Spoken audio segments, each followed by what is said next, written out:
No vídeo de hoje, eu quero falar sobre o queridinho dos fundos imobiliários. É isso mesmo. Finalmente, vamos falar sobre o MXRF11.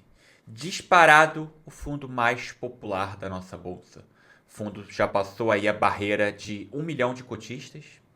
Praticamente aí, de acordo com a última estatística, de cada 10 investidores de fundos imobiliários, 4 têm o MXRF11 na carteira. Quem me acompanha no Instagram, quem já viu meus posts por lá, sempre que eu respondo caixinha de pergunta, eu digo que o MXRF11 é um fundo que ele tá caro. Quando a gente decide escolher um fundo para colocar na nossa carteira, a gente faz sempre uma comparação. Ninguém aqui tem dinheiro infinito. Então, se você está dizendo sim para o MXRF11, ora, você está dizendo não para todos os demais fundos de recebíveis.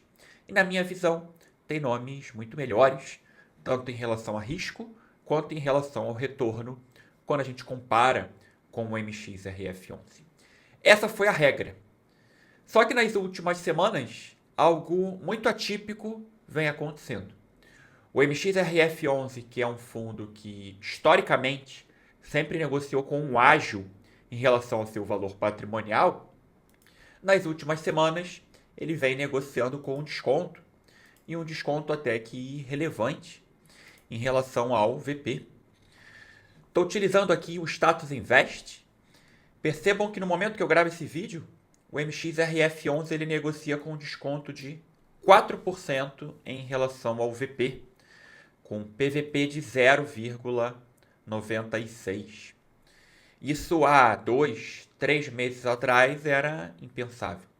O MXRF11 ele até fez uma emissão de cotas no passado, porque o fundo sempre negociava com ágio. Então, assim, enquanto que a maior parte da indústria de fundos imobiliários recebíveis negociavam com desconto, o MXRF11, talvez por conta da sua popularidade, ele sempre negociava com ágio. Eu costumo até dizer que ele é um fundo cofrinho, por ser um fundo ali base 10, hoje a cota ali está na casa de R$ 9, aquele dinheiro que fica parado na conta da corretora, você recebe os dividendos, reinveste esses dividendos e acaba sobrando ali 10, 15, 20, R$ 30, que não é suficiente para você comprar a cota de um fundo que a gente chama de base 100. Então, para esse dinheiro não ficar parado na conta da corretora até o recebimento dos dividendos no mês que vem, muitos investidores acabam comprando cotas do MXRF11. Ele foi um dos primeiros a ter base 10. Hoje a gente já tem outros, também base 10 em recebíveis, que é o caso do KNSC, fundo da Quineia, por exemplo. Eu costumo dizer que esse efeito cofrinho ajuda na popularidade do MXRF11 e faz com que ele negocie historicamente com um ágio, e com um ágio até elevado em relação ao valor patrimonial. No vídeo de hoje eu quero mostrar: aconteceu alguma coisa para o fundo depois de tanto tempo passar a negociar com desconto? MXRF11 deixou de ser o queridinho dos investidores? É isso que a gente vai ver no vídeo de hoje.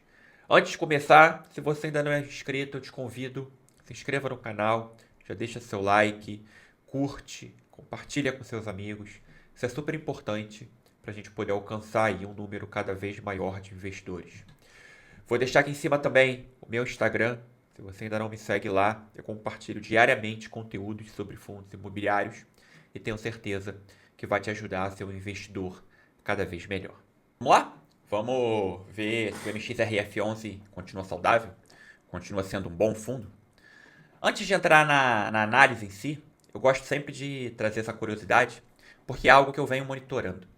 Não é novidade para você que está assistindo que a gente está num ciclo de alta de juros, num ciclo de alta de taxa Selic, o que é negativo para ativos de renda variável em geral.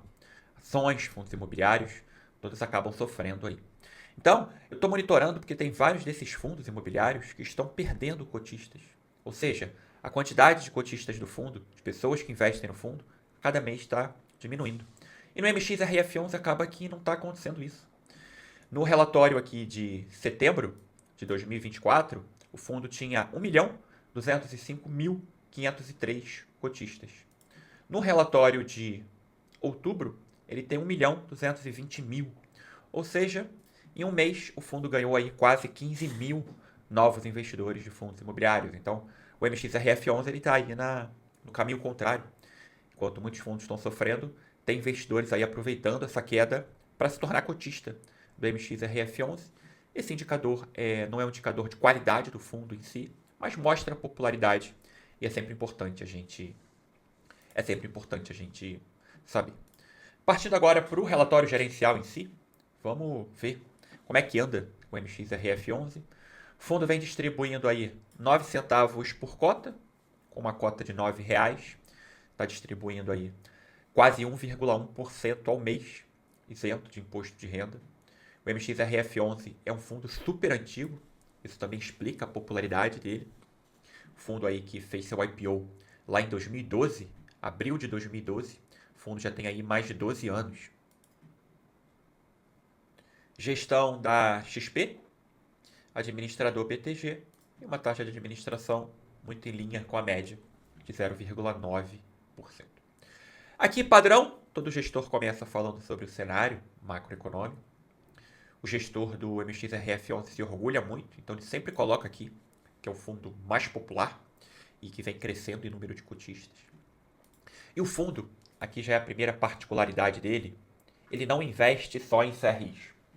Quando a gente está falando de um fundo imobiliário de papel, fundo imobiliário de recebíveis, ele compra títulos imobiliários. Na sua imensa maioria, CRIs. No caso do MXRF11, não. A gestão quer investir 80% do PL patrimônio líquido, em CRIs, e até 20% ele pode investir no que ele chama de permuta financeira, permuta imobiliária, que é justamente o fundo ele está investindo em desenvolvimento imobiliário. É isso mesmo. Ele está meio que quase que atuando ali como uma construtora. Não uma construtora em si, porque o risco é menor, mas ele está justamente mirando no desenvolvimento imobiliário. Essa parte do patrimônio aqui, ele acaba tendo mais risco. A gente vai ver isso aqui na sequência. Isso fica claro, quando a gente olha no próprio relatório gerencial a DRE do fundo, que a gente está olhando mês a mês. Percebam que o fundo ele tem algumas linhas de receita. A principal delas, disparado, é a linha de CRIs, contribuindo aí com 29 milhões de reais, que é justamente atuando como um fundo de papel, fundo que compra CRI. Ele tem 4 milhões vindo justamente dessas permutas. E tem outros 4 milhões vindo de FII. É isso mesmo. Nessa parte aqui do patrimônio do fundo, ele está atuando como um FOF. Ele está atuando como um fundo de fundos, comprando cotas de outros fundos imobiliários. Talvez você, que seja cotista ou que está pensando em investir no MXRF11, não saiba disso. Aqui não é um fundo clássico de papel. Aqui a gente também investe em permuta e a gente também investe comprando cotas de outros fundos imobiliários. Isso não é problema nenhum. O fundo ele pode fazer isso, o gestor pode fazer isso, desde que você invista sabendo disso, sabendo que você está correndo um pouco mais de risco e você precisa ser remunerado por isso. Quando você opta por investir no MXRF11, você tem dezenas de outras opções em fundos de recebíveis, talvez fundos com risco menor. Você precisa saber se essa relação risco-retorno está adequada. E o gestor mostra para a gente, e uma coisa que eu sempre monitoro no MXRF11 é justamente qual parte da receita vem de quê? Vem de CRI, vem das permutas, vem de caixa, vem de cotas de outros fundos imobiliários. E o gestor mostra aqui justamente para a gente. Nos últimos 6 meses, o fundo distribuiu 56 centavos. E olha, 46 centavos veio dos CRIs, receita de CRI. 6 centavos veio das receitas de fundos imobiliários. E 4 centavos veio das receitas das permutas imobiliárias. E aí, quando eu olho isso aqui, que é a composição, como é que o patrimônio líquido do MXRF está investido, a gente vê que quase 80% são CRIs. E o fundo tem 10% comprando cotas de outros fundos imobiliários. Muito provavelmente o gestor entende que comprar, por exemplo, cotas de outros fundos de recebíveis faça mais sentido em termos de retorno do que comprar outros CRIs diretamente. Aqui, o gestor ele tem cada vez mais poder, ele tem cada vez mais autonomia e ele precisa justificar isso com retorno. A gente precisa lembrar que no início do ano, o MXRF11 pagava 11 centavos por cota. Hoje ele paga 9 centavos, com uma inflação que ela ainda é crescente. Por isso que a gente está subindo os juros. Só 16% dos CRIs são atrelados ao CDI. A grande maioria é atrelado ao IPCA. Em um cenário onde a gente está vendo taxa de juros subir, talvez fosse mais interessante a gente procurar por um fundo que tenha CRIs expostos ao CDI, com uma maior exposição ao CDI. Porque na medida que o Copom se reúne, que o Copom sobe juros, você acaba se beneficiando se o seu fundo de recebíveis tem como indexador o CDI. Aqui o MXRF11, ele opta por ter a maior parte da exposição em IPCA. Vamos ver agora quais são os fundos imobiliários que o MXRF11 investe? Vamos ver o que o gestor está pensando? Como já abordado em relatórios anteriores, o book de FIIs representa uma estratégia de alocação tática do fundo. Opa, ele não pretende carregar isso aqui para sempre. Ele compra, pode ser que ele venda mês que vem, daqui 2, 3 meses. É uma operação tática. Bem como operações com características de CRI, que por motivo de estruturação venham à estrutura de um fundo imobiliário.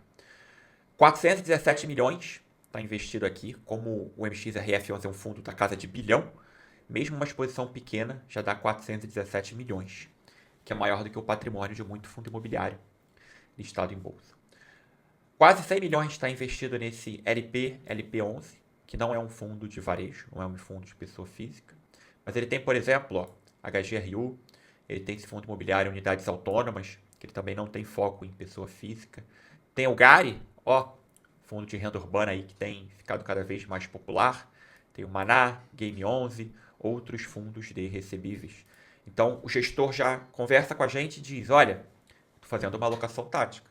Na minha opinião, são fundos que têm uma relação risco-retorno muito boa. E assim que a minha tese se concretizar, pode ser que eu venda. Eu não quero carregar esse fundo para sempre. Agora aqui, para mim, está a grande cereja do bolo do MXRF11. É um fundo muito característico, tá? Porque fundo de papel que compra cotas de outros fundos, zero problemas. Isso é cada vez mais comum. Mas fundo que tem exposição à permuta financeira, são poucos. E a permuta financeira é exatamente você investir numa SPE, que é um instrumento para você investir em incorporação. O gestor ele mostra aqui para gente, alguns dos projetos que ele investe. Então, Brooklyn, São Paulo, percebam que é uma incorporação, construção de prédio mesmo. A gente tem aqui, foi lançado em novembro de 2023, previsão de entrega em novembro de 2027. Tem um valor geral de vendas, um VGV total de 655 milhões. E o MXRF11 investiu aí 76 milhões. Percebam que só vai ser entregue em novembro de 2027. Ou seja, o fundo investiu esse valor, mas ele não recebe renda todo mês. Quando que ele vai receber? Lá em 2027, quando as unidades forem vendidas. Ele até mostra isso pra gente nesse gráfico aqui. Você tem o lançamento, tem o início da obra, você tem pequenos recebimentos, que é aquela turma que compra na planta, paga uma pequena parte, mas você só vai pagar o valor do imóvel em si, você como comprador, depois que tiver a emissão do Habits. Caramba, o Habits desse projeto vai ser lá para 2027. Então você tem uma parte do patrimônio, 76 milhões do fundo, que ele não recebe renda mensal. Ele vai receber lá em 2027. Óbvio que o retorno é muito grande. O retorno que o gestor espera aqui é INCC mais 13%. INCC é o Índice Nacional da Construção Civil. Vamos pensar aí que ele fecha em 6%, 7%. A gente está pensando num retorno de quase 20% ao ano. É um retorno muito maior do que você investir em CRI, por exemplo. Mas são essas permutas financeiras aqui que fazem com que o MXRF11 não seja um fundo imobiliário high grade. Um high grade clássico. Ou seja, é aquele fundo imobiliário de baixo risco. Ele, na minha visão, ele é mais próximo de um middle, de um risco médio. Por isso que eu sempre fui muito crítico a ter MXRF11 na carteira. Porque, olha, ele é um fundo com risco médio que me entrega um retorno de um high grade. Principalmente se ele estiver negociando acima do VP. Principalmente se ele estiver negociando com ágio em relação ao valor patrimonial. O que, na minha visão, não faz muito sentido, principalmente quando a gente olha para o momento atual. Hoje ele está com desconto entre 4% e 5%. Não é um desconto muito grande. Tem fundos melhores, fundos com menos riscos, que entregam um retorno maior. Por isso que, na minha visão, o MXRF11 ele não é uma opção ruim. Ele só não seria a minha opção, porque eu, Bruno, enxergo opções melhores. Espero que vocês tenham gostado do vídeo, turma. Gostou? Se inscreva aqui, curte. Coloca nos comentários se você tem MXRF11, gosta, enxerga opções melhores. Coloca aqui para a gente poder interagir e até o próximo vídeo.